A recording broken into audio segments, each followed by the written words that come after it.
What is up, everyone, and welcome back to another episode of the Somewhat Sports Podcast. Yes, it's been a while. It has been a while. Just, we're in the dog days of sports. But look, NFL's around the corner, NBA is also around the corner, but we just needed a little bit of a hiatus. Needed to pump the brakes a little bit, reset, renew our energy. We also have lives of our own, so we need to take a little break, but we're here now, and we're going to cover everything we've missed. We're going to be covering sports going forward. Football, as I said, football's around the corner. NBA is around the corner. The MLB trade deadline, I believe, is next week. Jurg also has some hockey stuff he wants to talk about. And yeah, just a bunch of Eventually. stuff. Just a bunch of stuff. Yeah, eventually. Just a bunch of stuff. But yeah, I mean, it's been a while. All listeners, we appreciate you sticking with us. But we're back. That's all that matters. Jurg and Dame, fellas, how are we? Doing well. No, nothing new. Just work, golfing, and getting ready for fantasy football. The most important part.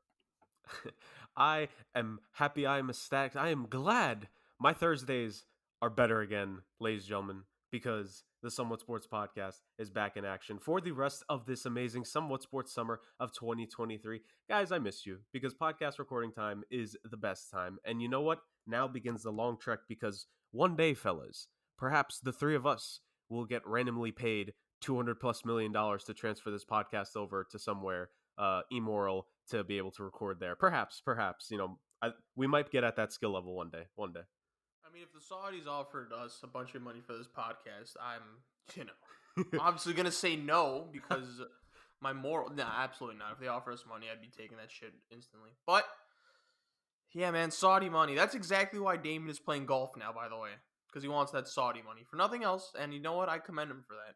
But, yeah, look, we can't get into everything that we missed. I think in the coming weeks, as we talk about different sports, as we cover a bunch of news, we'll probably pick up anything that we missed, like Hopkins with the Titans, maybe the Jets sign someone, wherever Dalvin Cook will end up, all that stuff. But we have a little bit of a fun episode this week. NFL dominated, of course, so we have a little bit of a fun activity where I kind of came up with it, a little bit before the podcast. We'll be talking about players under pressure, teams under pressure, dark horse teams that we think could make a little bit of noise this upcoming NFL season, and of course, MVP candidates. Predictions all across the board. So all three of us, will pick a team, we'll pick a player for each category, and then of course we'll talk about it. Categories here, we got 4 of them. MVP predictions, so each of us will pick one person that we think will be MVP. Teams under pressure, so each of us will pick a team that we think will be under the most pressure this upcoming season, and by that we mean teams that will have the pressure to win or at least have a successful season. Some teams, of course, have Super Bowl expectations. Other teams have expectations to at least be a decent team, playoff team, just a little bit better than they were last year. And if they don't succeed, then there might be, consequences or severe changes next season. So that'll be the category. Teams under the most pressure where a sus/bad season can lead to consequences or severe changes. Then of course we have 3 dark horse teams. Teams that we think each of us will pick a team that we think can make the most noise, that might be slept on the season. And then of course we have the 3 players under the most pressure. Each of us will pick a player that we think has a lot of expectations going into the season that must perform, given the hype behind them, and given the hype behind them the last few years, actually. So yeah, hopefully I made that clear. I'll edit it and post if anything. So 3 MVP candidates, 3 players under most pressure, 3 teams under most pressure, and the 3 dark horse teams. Fellas, are we ready? Let's do it.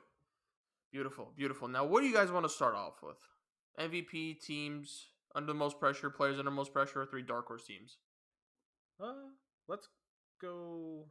Let's go with the MVPs first. All right, you said it. Now, who wants to start off? So, one player at a time, and you guys could explain your picks. Before actually we go on, I mean, let's try not to pick Mahomes. I know Mahomes is always going to be in the running.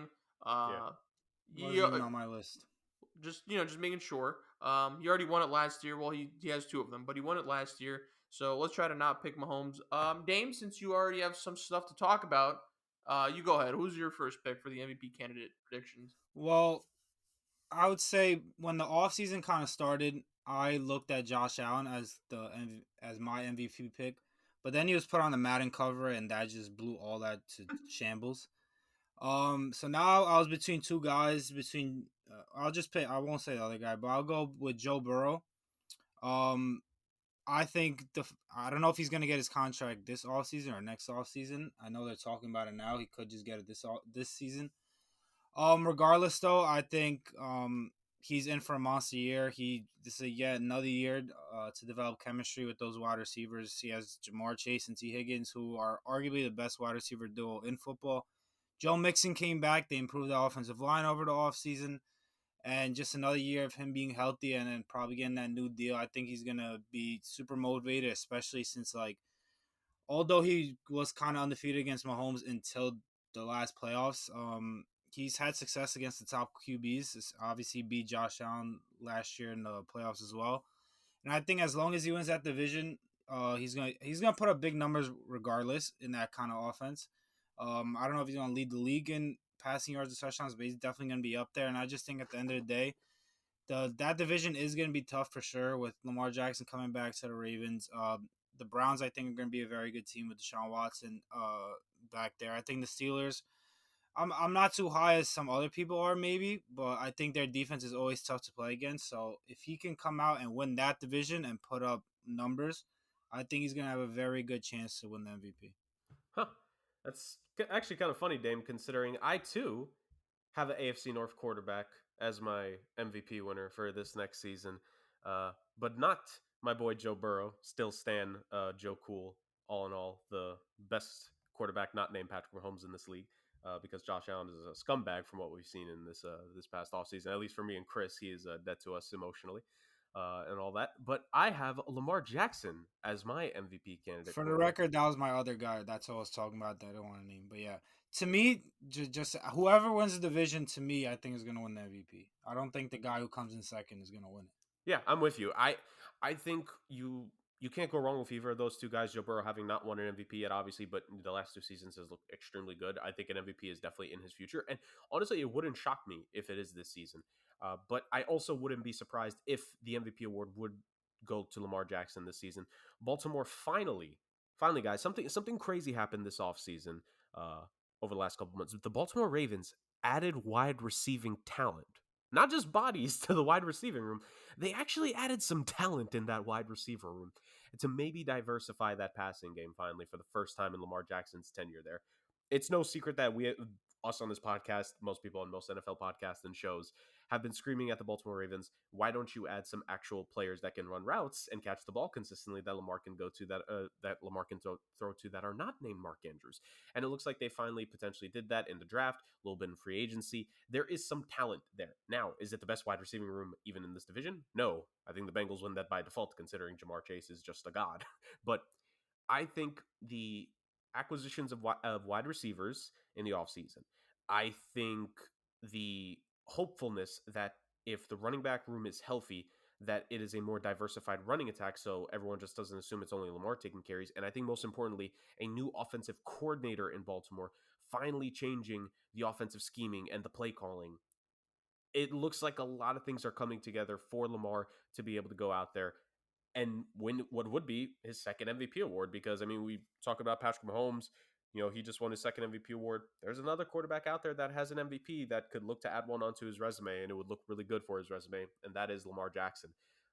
Obviously, you know, I think one thing that could stunt Lamar in this is just the cohesion that he might have with his weapons, because it's the first time he's working with a lot of these guys, and potentially the narrative of, he has these guys, so if he doesn't necessarily perform well at first, is it going to be held against him? But I think ultimately Lamar's such a talent. He also got a new contract in this offseason. You talk about quarterback contracts. He was the second of these guys to get paid, of the big ones over the last, 2-3 months at this point. And I think that Lamar looks at this Ravens team that has made the investment not only in himself, but to improve the offense. I think the defense on that team, just if we're talking about like a team winning record thing, because like they mentioned, I think you got to win the division. That Baltimore Ravens defense is really good. You could argue it's probably top 2 in the division in terms of defense. And I think the Ravens have a good shot at themselves of taking back the AFC North crown.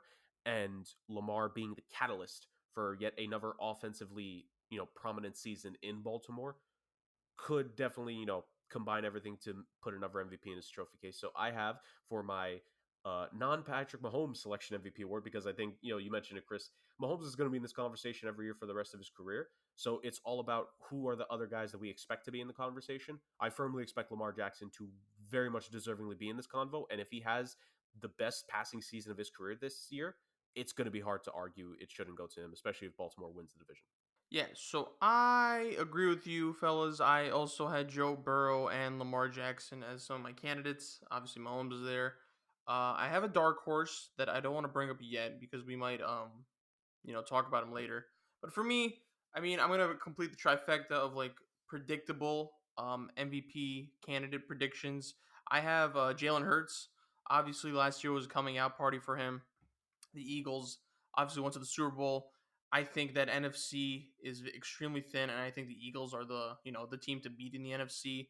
He solidified that he is a top 10 quarterback in this league with that Super Bowl performance where he went toe to toe with Patrick Mahomes. I think he's going to ride the momentum of last year, and you know what? He's got offensive weapons. AJ Brown, Devontae Smith. You have DeAndre Swift at running back now. I completely forgot about that. And then, of course, Dallas Goedert at tight end. He's got weapons for days. I think with the NFC being that thin, they're going to win a lot.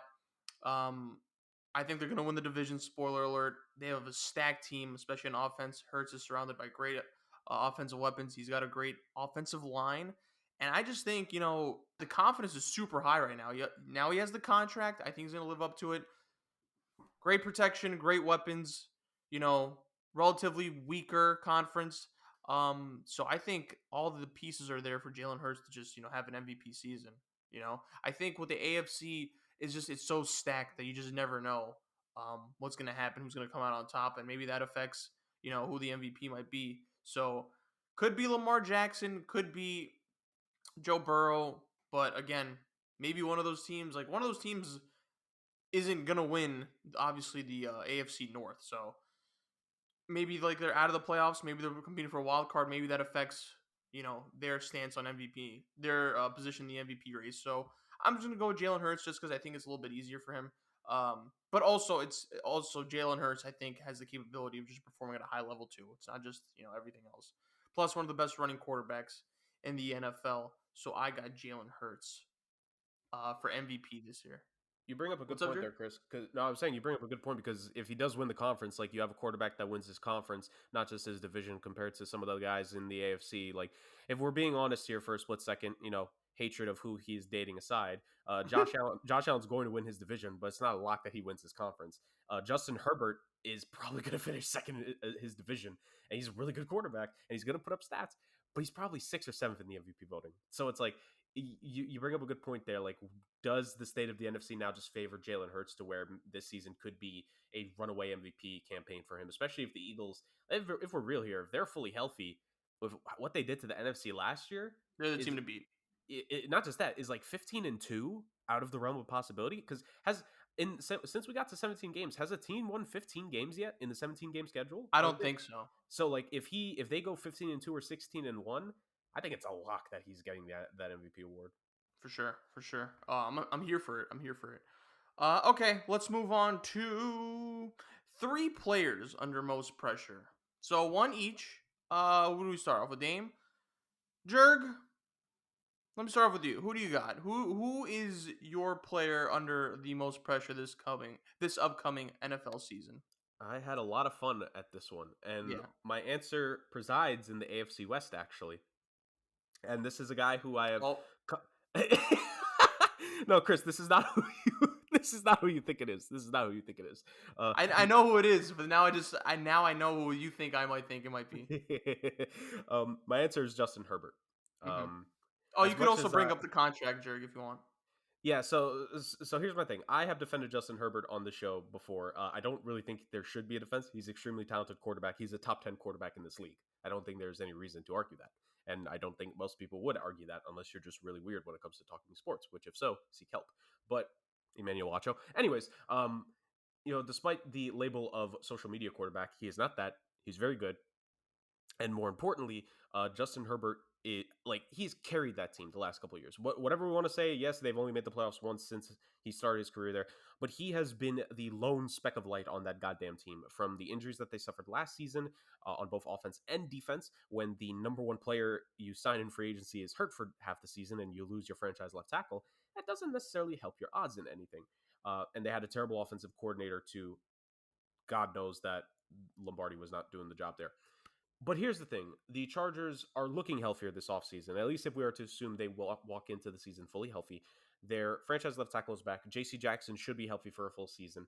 They drafted Quentin Johnson there to be another weapon in that wide receiving room, which, I mean, maybe underratedly is going to be, he might play a bigger role than we think, because I think people are still concerned about the injury Mike Williams had, because that idiot of a head coach wanted to start him the whole time in week 17, even though they already clinched the playoffs, but here or there. I think you added an extra weapon there in the wide receiving core that I think Herbert is going to have just absolutely money connection with. Quentin Johnson, someone that I was very high on coming into this draft. As people know, if they've listened back to the mock draft episode here on the Somewhat Sports Podcast, Spotify and YouTube, Herbert, I think, to me, and a new offensive coordinator as well, and for what we may have our our opinions that we might have about the Chargers hiring, ultimately, it's an upgrade. So I think that the acquisitions, that the changes, similar to my thing with Lamar, I think there's pressure now on Justin Herbert to take this Chargers team to a next level. And I know that might be difficult because, again, in that division, like, the Chiefs are probably going to win it dang near every single season. And a lot of us, admittedly 2/3 of the show, thought last season that it was supposed to be a down year in the AFC West for the Chiefs, and they win the Super Bowl. So if the Chiefs win the Super Bowl in a down year, what are they going to look like in following years? But I think the expectation for Herbert ultimately is to rise up to a next level and to fully solidify himself in that upper tier quarterback conversation, because we know it's Mahomes, we know it's Allen, we know it's Burrow. Hurts needs one more year of his production to be firmly there, although I'm not against anyone that wants to put him in that conversation. And then from there, there's a couple other quarterbacks in the mix. Herbert needs to find a way to separate himself from all of those quarterbacks and be the definitive 5th, 6th quarterback in this league, right? And I think that pressure is on him. And you mentioned it, Chris. He just got the contract extension a couple weeks ago. I think 5 for $260 million was the deal. Mm-hmm. So you got the contract, you got the little bit of acquisition, you got the coaching change at offensive coordinator, and you got the contract. Everything right there is sweeping up to people are going to have high expectations of you. And I think Justin Herbert's talented. I think the kid is good. I think he'll perform. I think he could put up numbers. But the expectation this season is to, again, I don't want to say win the AFC West, because I'm not expecting the Chargers to do that this year necessarily, but win a playoff game. Like, do something in the playoffs. The Chargers should not be a one-and-done team in the playoffs this year. And if they are, that's a problem.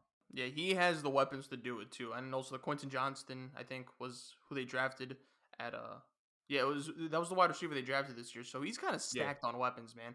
My bad. It's just the Mike Williams injury, Chris, is the thing. Like, Mike Williams was injured at the end of last season. People are still concerned if he's still being affected by that into the offseason. So, like, he has the weapons, yes. One of his weapons we just don't know the status of. But even that aside, there is no excuse that they shouldn't produce offensively. I can say that much. Yeah, I agree. I think they got a new offensive coordinator as well. But yeah, that team top to bottom is stacked. You know, the defense too. J.C. Jackson, Khalil Mack, and then of course Joey Bosa. Like, you have just a plethora of talent. It's up to them to execute. And he got beat by Trevor Lawrence in the playoffs, who was considered a tier below him. And he might have, gone a tier past him. So, yeah, you're right. I think with the contract now, he needs to win at least a playoff game. He needs to win it. It's just we're like, there's gonna be some serious conversations if he doesn't win a playoff game this year. I think the ball's in his court. So yeah, Herbert's a good pick. I'll go next. For me, it's quite simple. It's Josh Allen. There's been some controversy with the Buffalo Bills this offseason. I think we might have been off by the time shit happened, but there was some stuff with Stephon Diggs. I don't think it was contract related. I think it was more of his presence on the field, more touches on the offensive end. Like, there was it was really weird because he, I think, didn't show up one day, right? And then there was a press conference after, and Sean McDermott was just being very overdramatic about it. And I don't know. I think there's a disconnect between the coaching staff and Stephon Diggs.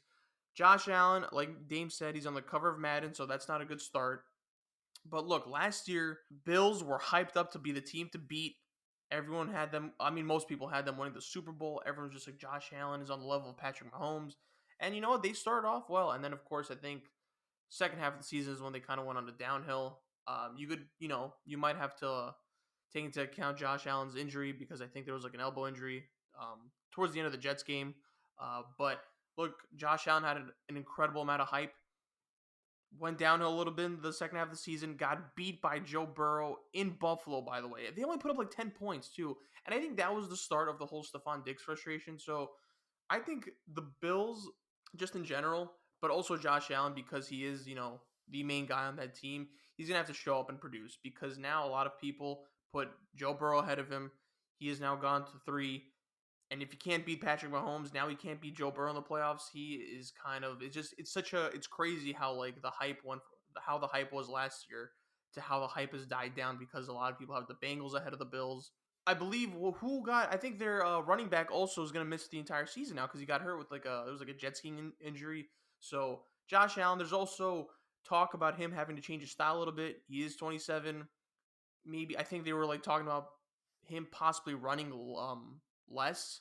Yeah. So switching up his style, having to have his primary offensive weapons happy, a little bit of a disconnect between those weapons and the coaching staff. He's kind of in a mess right now.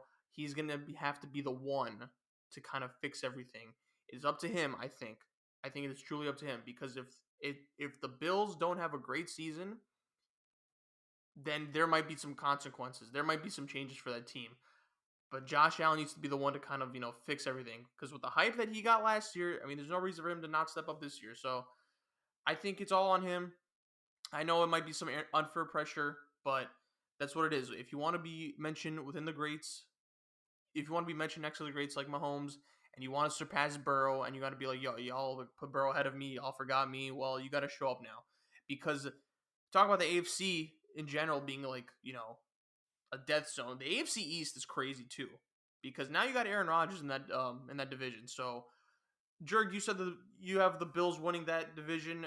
Smart people would probably agree with you. I don't think it's a lock though for them to win because that's a tough division. So, Josh Allen's going to need to step up because it's going to get rough out there. And they play the Jets the first week, and he's going to go toe to toe with Aaron Rodgers. So, what a way to kind of stamp your dominance in the division. So, I got Josh Allen.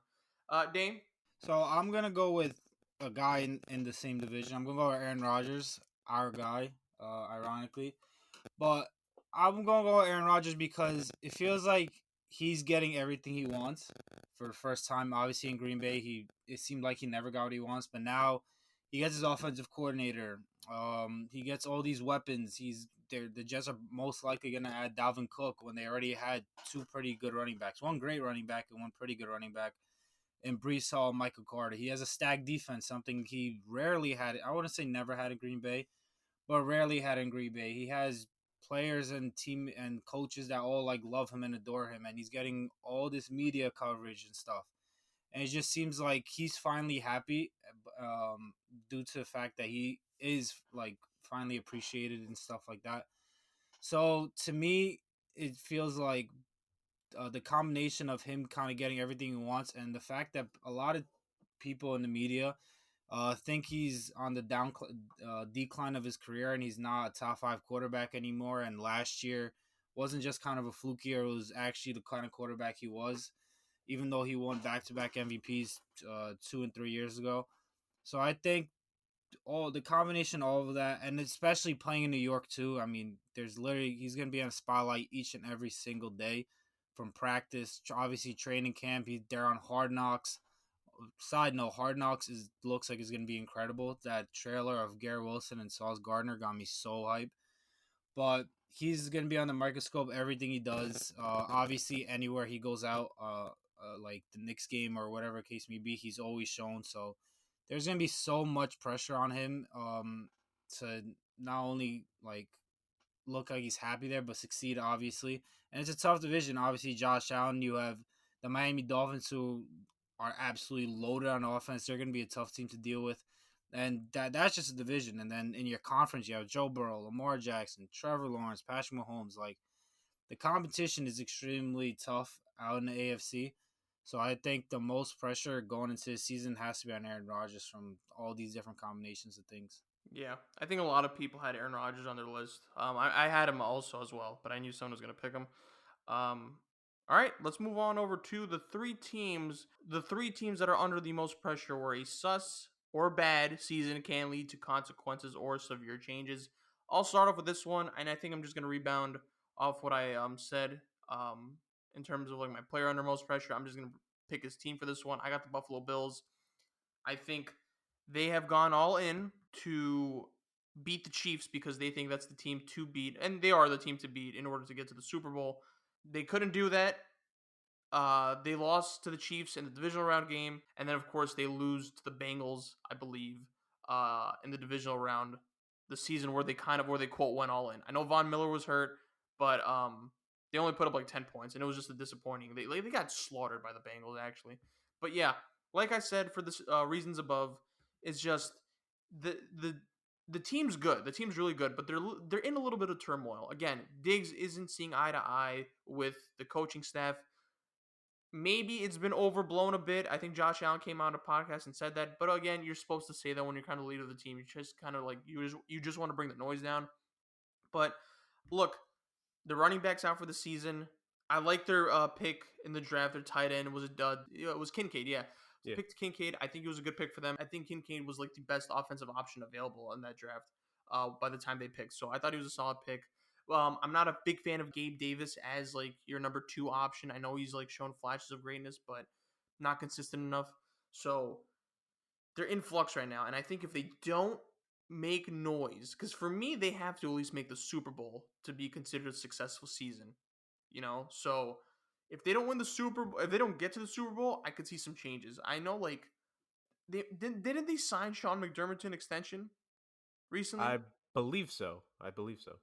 So right there, and it's just like you don't want this because if you sign him to an extension and like you don't win, Diggs gets a little bit more frustrated. Is this going to lead to a Diggs trade request? Who knows? It's just there's so many dominoes that could fall that will have an effect on the team to a point where it's just like you can't afford that. Like, damn, like the window might be closing sooner than later, which sucks because Josh Allen is really freaking good. But I mean, what are you gonna do? It's just so many things are like happening right now for the Bills. I really don't care. I don't want them to win because Josh Allen, like Jurg said, is on the shit list right now for us two specifically. But they have a lot of pressure on them. Josh Allen's a big reason why they have a lot of pressure on them. He needs to he has a lot of pressure on himself as well. So it's just, yeah, the Bills.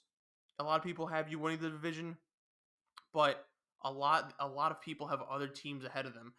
I think a lot of people might have the Jaguars making a little bit more noise than the Bills. I just think there's so many things against him this year, and especially with the injuries piling up. I don't think Von Miller isn't going to be ready until like middle season, right? Maybe a little bit earlier, but I don't think Yeah, he's going to be ready for like the first few weeks. Yeah, because he got injured late last season. Yeah.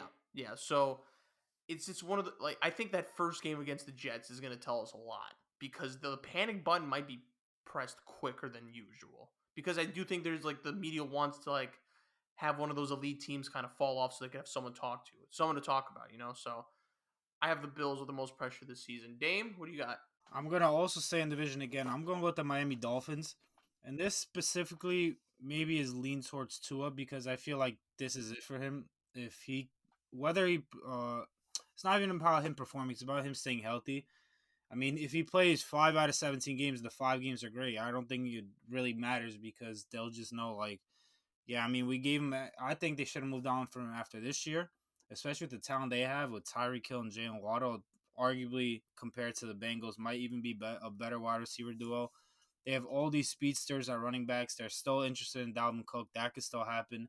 Their defense is stout. They went out and got Jalen Ramsey to put opposite of Xavier Howard. I mean, that cornerback duo is by far the best cornerback duo in the league. So they're stacked on both sides of the ball. I mean, it all comes down to Tua, not only his performance, but more importantly, his health. If he doesn't get it done this year, like not even making the playoffs, like I said, he just has to stay healthy and consistent. As long as he shows like signs of greatness, and signs that he can be that franchise quarterback going forward, and he plays all 17 games, I think he will get a contract extension and he will be their quarterback of the future. But I think it's all going to come down to that. I don't know which way they could go if Tua doesn't work out. I mean, this team is ready to win now. It's not like they could go on a rebuild. They pay so much money to Jalen Ramsey and Tyreek Hill that they can't afford to just rebuild. And I mean, Tyreek Hill already said he wants to retire after his contract with the Dolphins. So I think you got to go all in one way or another. And I think all that pressure lies on Tua because every other position on this team, I think, is elite and ready to win now. So I think it all comes down to him. Yeah, Jurg, before you go, a little bit of news regarding the Dolphins. I believe Jalen Ramsey got hurt today. He was carted off. It was something with his knee, I believe. And then a teammate said he'll be okay, so I don't know. Okay. All right. I mean, you need Jalen Ramsey because of just the weapons in that division, man. I'm excluding the Patriots a little bit, but yeah, it was a little bit of that was scary. That was scary because, like, I agree with you, Dame. Wilson. That's true. That is true. I agree with you, Dame. I think the ceiling for the Dolphins is a Super Bowl appearance. 100%. But of course, they could easily win that division. Yeah. The only thing is, but that whole if is literally, it's a huge if, and it's because of Tua. Yep. That's Tua. I think because when they were hitting on all cylinders last year, the first 4 games of the season, they were awesome, bro, and they were so fun to watch. I love Mike McDaniel. Like you said, they made improvements on the offensive line. Their defense is better, especially with Jalen Ramsey. Hopefully he's all right. They have sick weapons on every part of the field, man. So, yeah, Dolphins are dangerous, bro. They're dangerous. But I feel like if they had a great quarterback, that'd be a perfect team. But, you can't have them all. That just doesn't exist. So, I don't know. I think the only thing that draws me back is the Tua thing. But yeah, I agree with you. I'm on the bandwagon. I think if their ceiling for sure is Super Bowl appearance at least. Jurg? I was gonna say, to close it up with Dame's point, I do want to circle back just to one thing with you and the Bills, Chris. In terms of Dame picking the Dolphins, I think we didn't pick him, but we also could have argued picking Tua for a player who's going to be under pressure for this next season because the Dolphins roster looks ready to win now, and you need to, as the franchise quarterback, need to perform up to that, especially because this is his contract year. Yeah, I was going to say that it's a contract year. So, and even though, yes, they did exercise the 5th-year option, this is basically the year where he earns his contract. And we see what's happening with the quarterback deals. And look, I love seeing players get paid. This is a pro players get paid podcast. But at the same, well, unless you're Dante DiVincenzo for Dame. But other than that, we want to see players get paid. I don't know, with the way the quarterback contracts are going, it's going to take something different out of Tua for when his deal is up. He's not getting more than Jalen. He's not getting more than Herbert. He's not getting more than Lamar. I know I went out of order on who signed when there, but the point still stands. He should not be paid more than those 3 guys. He just hasn't performed to their standard. He hasn't led this team to that anywhere near a modicum of what those guys have. So I just want to point that out, and it's a good pick there. And also with the Dolphins, last season, they were a streaky team, boys. They started out 3-0, then went 3 to 3-3, then they won 5 in a row, then they lost 5 in a row, then they beat the Jets in Week 18, and they lost to the Bills in the playoffs. So that was a streaky team last season. There was just all kinds of inconsistency, and if you include their playoff loss in their total record last year, they finished 9-9 on the season. That's mid. That's 500. So you spot on pick there with Dame when it comes to the Dolphins. And for your picks, Chris, back to back with Allen and Bills and the Bills, you kind of mentioned because the people that watch this, that listen to this podcast know, and new listeners as well, yes, Chris might be a Jets fan, but you are 1000% correct with picking the Allen and the Bills in both of those spots, because I honestly, before you had said the Bills, they were on my list, my short list as well, of teams that need to perform this year. Because if you want to be in the upper echelon in the NFL, you need to willingly take the expectations that come with that. And I don't know, do you guys get the vibe that the Bills aren't necessarily handling those expectations well, like most teams would? I think the Bengals have the quarterback that it's nothing phases Joe Burrow. I think the Chiefs have obviously won Super Bowls. They're gunning for more. Patrick Mahomes, Travis Kelce, and them, they embrace the expectations that everybody puts on them and their greatness. Do the Bills give you guys the vibe that they embrace what is thought of them? No. Is that there's something about Josh Allen. Mm-hmm. I think he's a top 3 quarterback. I don't know how well he handles adversity. Burrow is stone cold in terms of emotions. I think Patrick Mahomes is the competitive fire with the talent. I mean, I think he's the most talented quarterback ever. There's something about Josh Allen. There's a little bit of a loose cannon to him that I don't think he uses well when it comes to shit hitting the fan. That's just me. That's just me.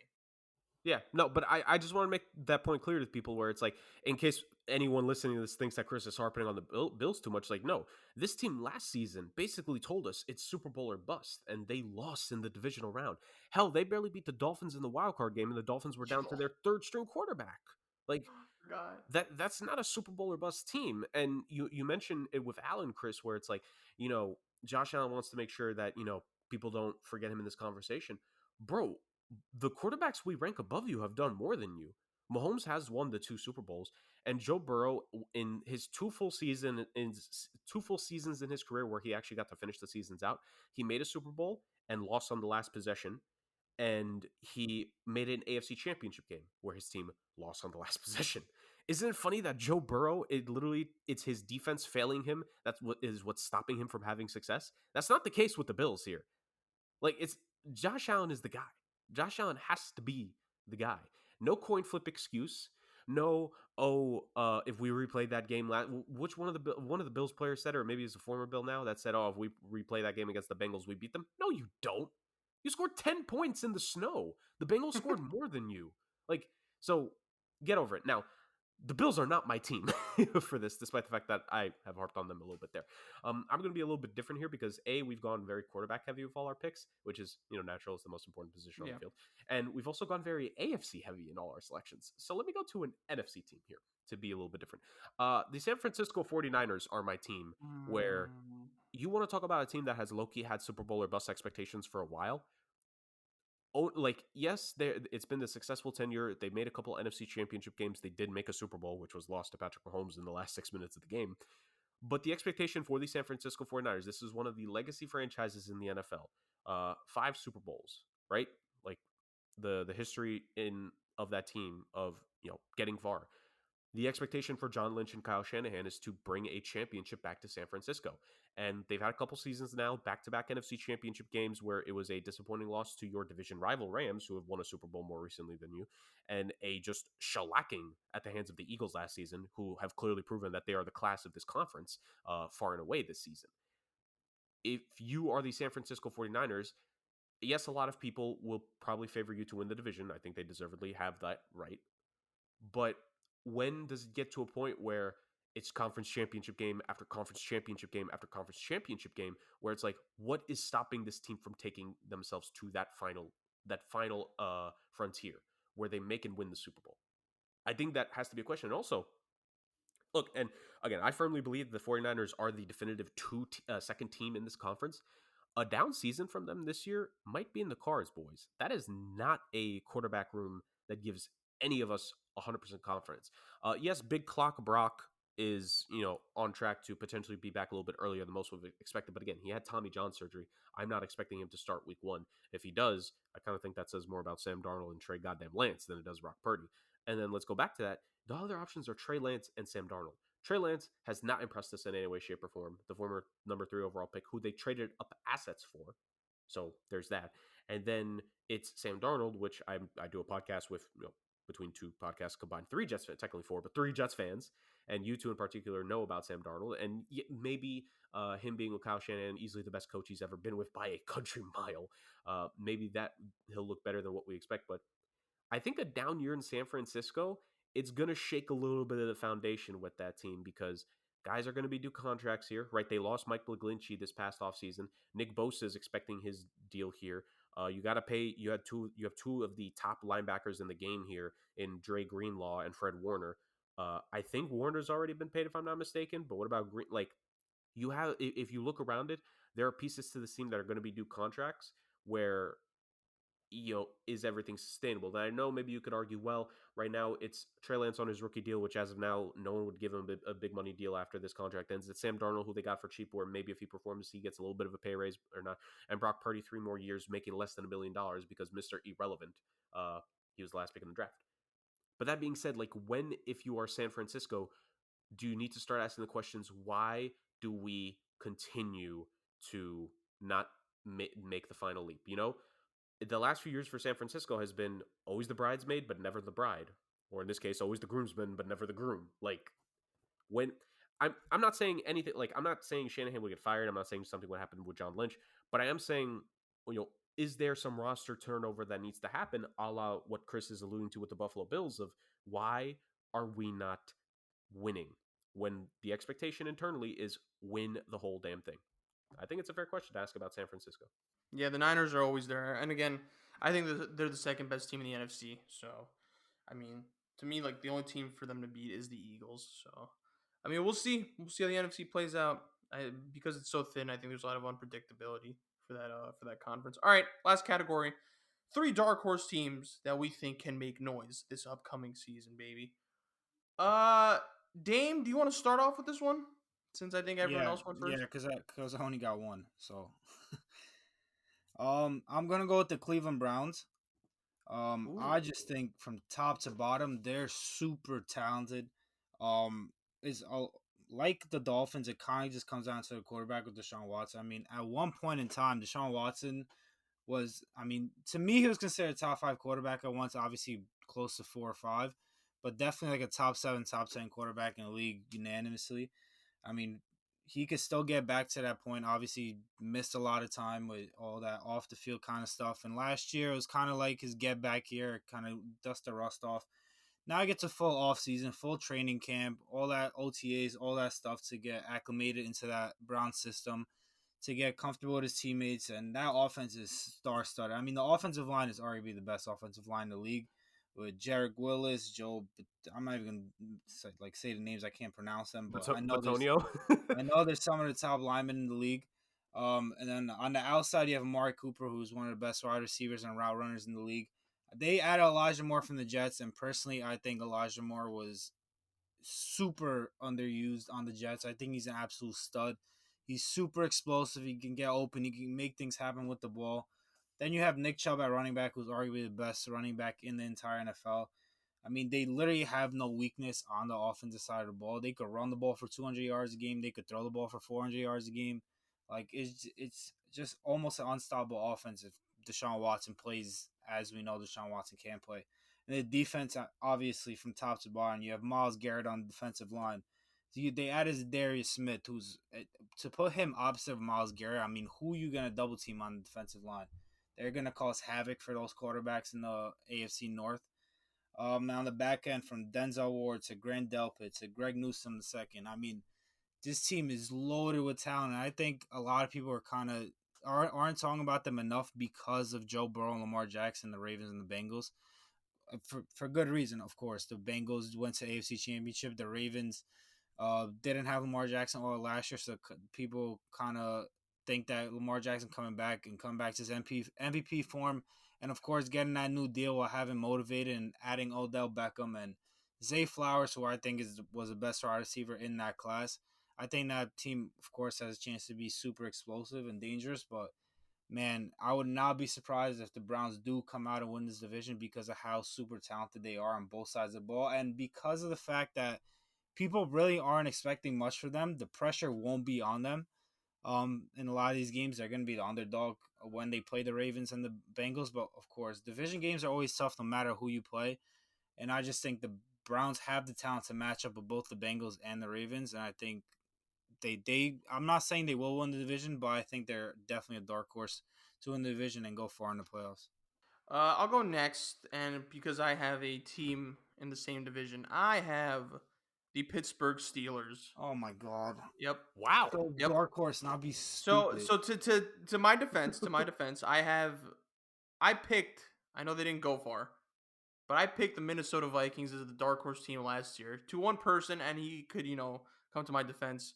It was the Minnesota Vikings. I thought they had a pretty successful season last year. I know they didn't go far, but they made the playoffs. They won the division. Hey, they won the division. So I picked them correctly. I'm on a little bit of a hot streak, even though it's just one. I got the Pittsburgh Steelers. Hear me out. I know that division is a death zone. I know it's a death zone. And obviously you have the Bengals and then you have the Ravens. Damien just picked the Browns. Whatever. I mean, he makes a good argument for them. So Look, to me, the X factor here in terms of like how far they could go is Kenny Pickett. I think I'm a bit higher on him as opposed to other people, which is probably why I think the Steelers can be a dark horse. If you're low on Kenny Pickett, like Dame, obviously you're gonna scoff at me. I think he has a pretty decent ceiling. I think now that he has, he's had a full season, like a full off season now as like the starting QB. I believe he took over starting QB like 5 games in. I think it was the second half against the Jets, I believe, where they just kind of made him the starting quarterback. But look, I'm bullish on this offense. You have George Pickens, you have Deontay Johnson, and funny enough, this kind of went under the radar, and I guess because like he had a pretty mess season, but I don't think it's all on him. They signed Allen Robinson, so that is a decent wide receiver core, I believe. I think Kenny Pickett has the arm power. I think he could find them relatively easily. Pat Fryermuth, is it Fryermuth or Fryermuth? I don't know. You had it Pat, right the first time. okay, so Pat Fryermuth, their tight end. I think he's a budding tight end in this, I think he's gonna be a top tight end in this league in 2 years. I think he's already coming up right now. And obviously you have Najee Harris, a running back. I think it's a solid offensive core right there, like across all like positions. The defense, like Damien said earlier in this podcast, is stacked. Obviously you have T.J. Watt and Minka Fitzpatrick, but I think I'm a little bit higher on like their cornerback core now. They signed Patrick Peterson, and then they drafted Joey Porter Jr. They stole Joey Porter Jr. in the second round. So I think across all cylinders, like this team it's stacked top to bottom. They also drafted Broderick Jones at left tackle for the offensive line. Dude, I think it's all the pieces are there for them to make noise. You're not gonna scoff at Mike Tomlin. Hasn't had a losing season yet. I think, is gonna do wonders with his roster. I think it's Kenny Pickett. I think he's the X factor here. If he could kind of, surpass expectations, and I'm not saying like be like, a Pro Bowler here, but if he could just be decent, I think the Steelers have a really good shot at making the playoffs, man. Like the Bengals are the Bengals. That's the team to beat. I think the Ravens have the highest ceiling in that division, but I think health is going to play a huge factor. I don't think I trust in the Browns. I don't think Deshaun Watson could get back to the level he was with the Texans. I think the Steelers could. I'm not going to make the pun. I think they could be the team to kind of sneak in into the playoffs. I don't think they're going to win the division, but I definitely think they could make a wild card push. I'm telling you, every position here is stacked, offensively and defensively. Man, I'm a fan of this team. I think everything's there for them for the taking. They're always going to be competitive, by the way, obviously, because Mike Tomlin will have the boys ready. Got rid of Chase Claypool last year, which is a great move, by the way. So, they got bro, oh my god, the Bears are such idiots. Whatever. Okay, that's not neither here nor there. But yeah, I made my argument. I got the Steelers. So Jurg.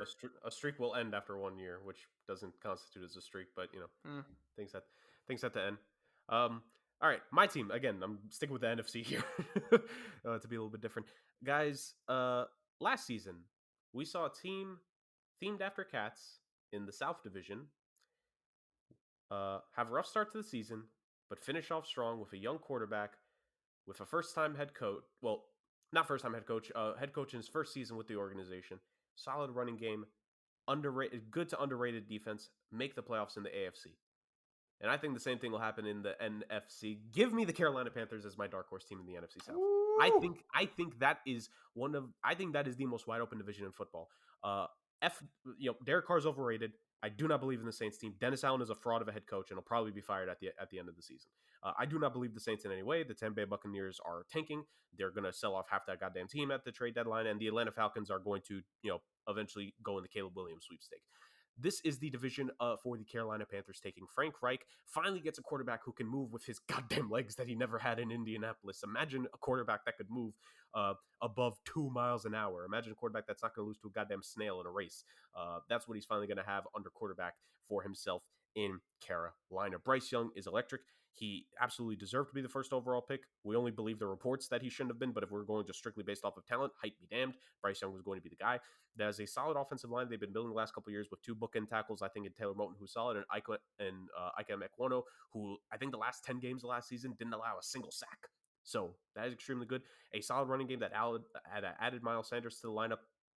a wide receiving core that is relatively young, but I think there is still a chance to get the talent out of Terrace Marshall and Laviska Shenault, as well as the veteran there in Adam Thielen, who's going to prove the Minnesota Vikings wrong by at least still being a very competent wide receiver. I think that defense has Brian Burns to lead the defensive line, has Shaq Thompson in the middle, and in the defensive back room, you have J.C. Horn, who I think is budding for a big year 3 for himself, and a guy who missed time last season, and it felt like he was always questionable all last year due to injuries. Jeremy Chin, I think one of the underrated safeties in the game. Plus, they took away Von Bell, a guy who helped the Cincinnati Bengals in back-to-back years make the back-to-back AFC Championship games.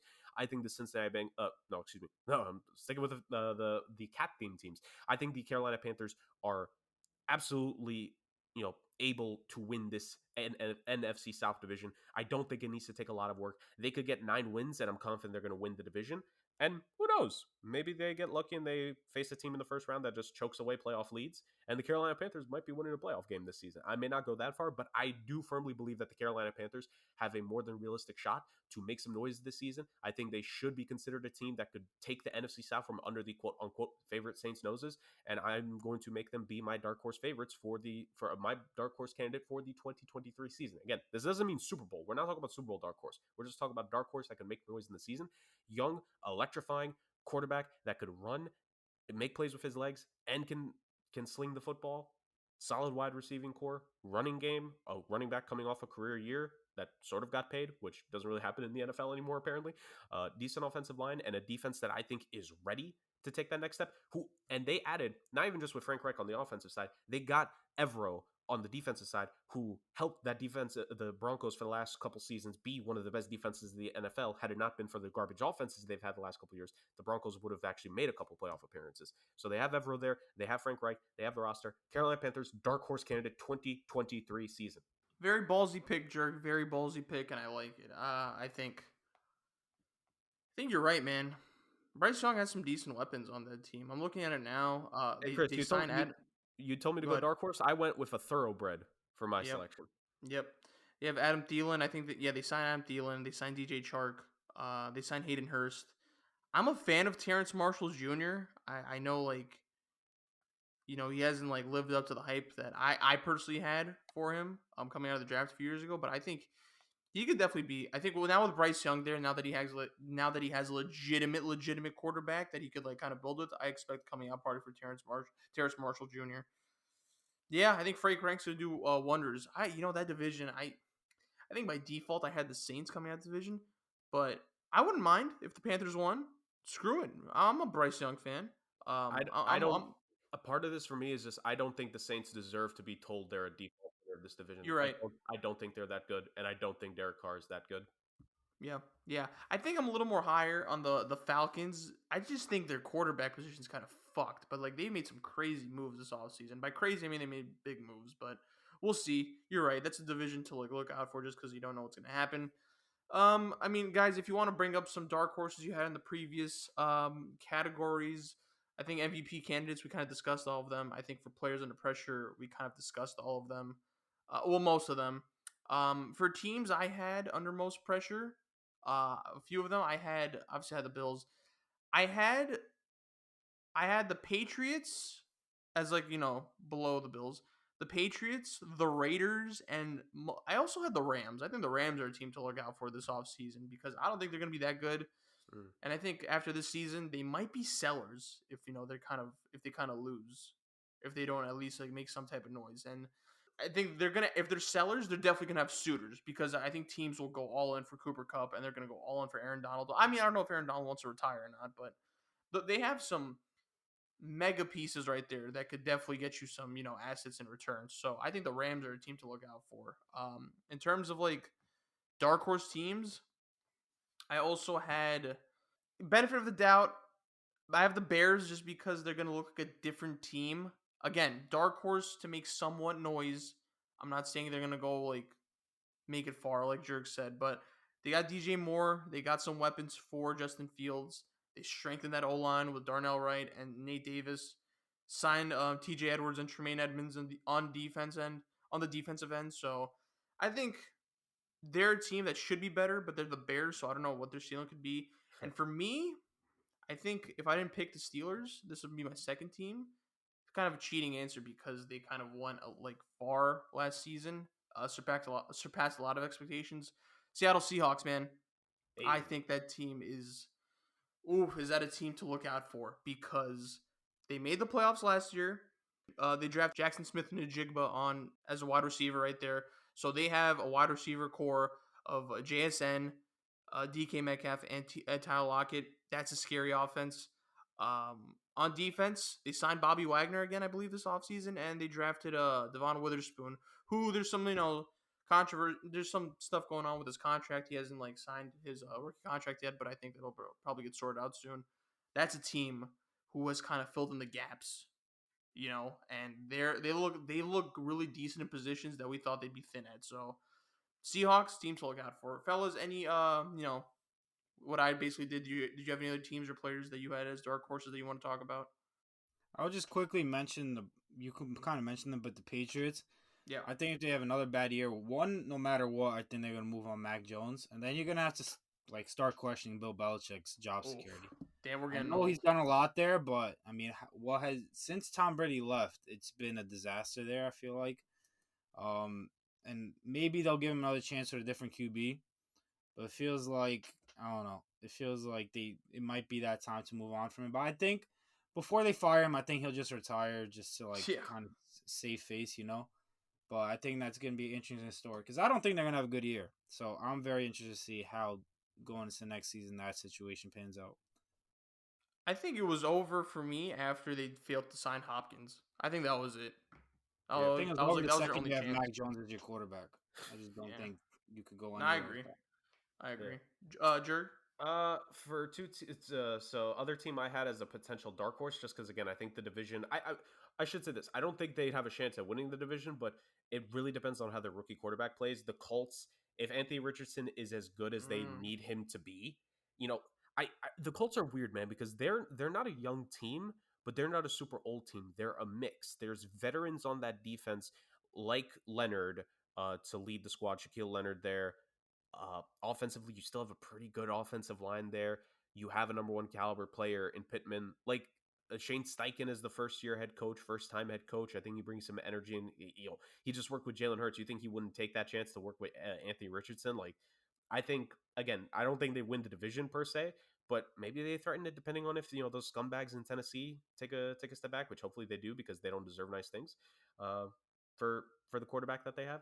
And then in terms of teams that I think are also under pressure, the Vikings, just because I think this season, if they don't accomplish anything again, I think Kirk Cousins is definitively out of there. And then, you gotta ask yourself, you dismantle this team just to give Justin Jefferson the contract extension. He's going to get his money, but how long is he going to be happy with being on a team that's going to take a step back? Because look, I like making jokes about Kirk Cousins, but you replace him, who are you going to replace him with? So I think that's a legitimate question to ask about them, and especially with Kevin O'Connell just entering year 2, not the most stable thing he's entering into, maybe it looks like. And then actually the Cleveland Browns were a team I think are under pressure because you paid Deshaun Watson all the money. Kevin Stefanski, you've made the playoffs before. You completely whiffed on making the playoffs, 2 years in a row now since that playoff appearance? There has to be a little bit of pressure where if Deshaun Watson is not looking good again this season, and if this Browns team is underperforming in this division, there needs to be a conversation on, the long-term future of Stefanski with that team. Because of the contract they gave Deshaun, I don't think his future will ever be, there's no scare in his future for at least I think even 2-3 more seasons. But I think Kevin Stefanski's time in Cleveland, it's going to very much depend on the performance of Deshaun Watson this season and if they're challenging for a wild card spot in 2023. If the Cleveland Browns don't make the wild card, I could see Kevin Stefanski getting the pink slip at the end of 2023. Yeah, I think Stefanski's for sure on the coaches on the hot seat list for sure. He could be lukewarm for now. Lukewarm, but it could be hot. Yeah. It's going to be an unpredictable season this year. I feel it. I think Hopkins not signing with a contender kind of makes things interesting. I